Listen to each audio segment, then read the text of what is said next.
Ito ng garbage, plastic, yung mga malata, hindi malata, tapos yung mga aparador, mga cabinets, iba rin yun, may bayad yun. Meron ding mga yung tinapon ko kanina, mga plastic bottle, iba din, yung mga cans, iba din, yung mga gustong magtapon ng mga damit, iba rin yun. So, meron yung designated schedule.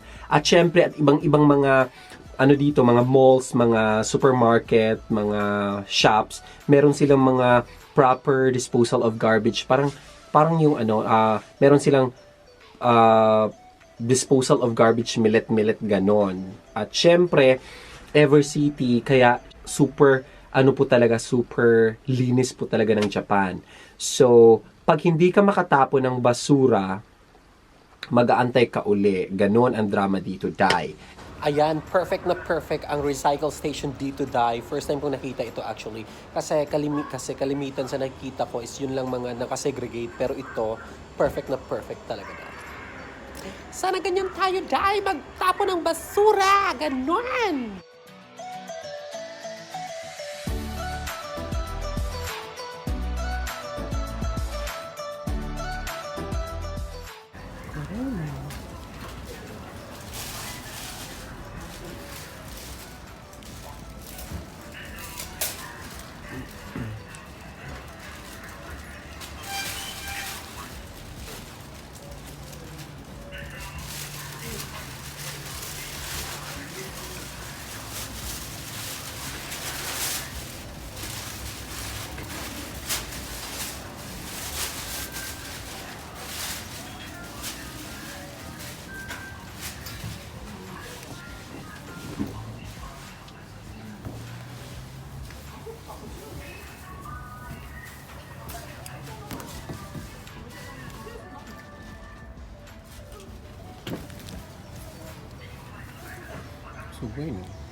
Kung nagagawa ito ng Japan, bakit hindi natin pwedeng gawin ito sa Pilipinas? Could you imagine that? Napakalinis ng Japan, Dai. Dahil sa kanilang policy, dahil sa kanilang rules, dahil sa kanilang law. Bakit hindi natin ito pwedeng i-apply? Kung pwede naman. Ako, bilang isang Pilipino, wala kang ibang choice kundi sundin ang rules, ang law ng Japan. Ganon. So kung magiging strict ito ang implementation sa Pilipinas, pwede itong gawin sa ating bansa. At alam ko, pwede ito, Dai. Pwedeng maging malinis ang ating bansa, girl. Hindi yung tapon dito, tapon doon, basura dito, basura doon. I'm sorry to tell you this, pero yun kasi ang totoo eh. Kaya, why I am sharing this one to you for 2019, since this is the opening of the year, I am hoping na pwede natin itong i-apply sa ating mga sarili.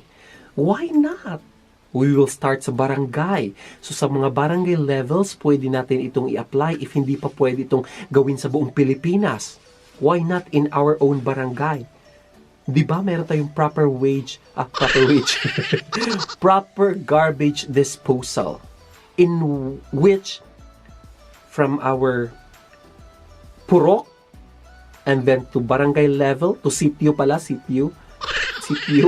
to barangay level, and then to city level, then provincial level, and then after sa province, Luzon level, Visayas level, Mindanao level, ganon. Diba, girl? I am hoping na sana ma-apply na talaga to sa Pilipinas dahil sobra talaga. Alam mo yung bumaha, di ba nakita ninyo? Sobrang dahil walang disiplina ang mga tao. To be honest, nung nasa Pilipinas ako, nagtatapon din ako ng kahit saan na ganyan. Pero nung Siyempre, nasa ibang bansa ka, nakakahiya naman na magtapon ka ng basura. Tapos nakikita mo ang linis-linis. Kaya dapat ganun na ating gawin, Day.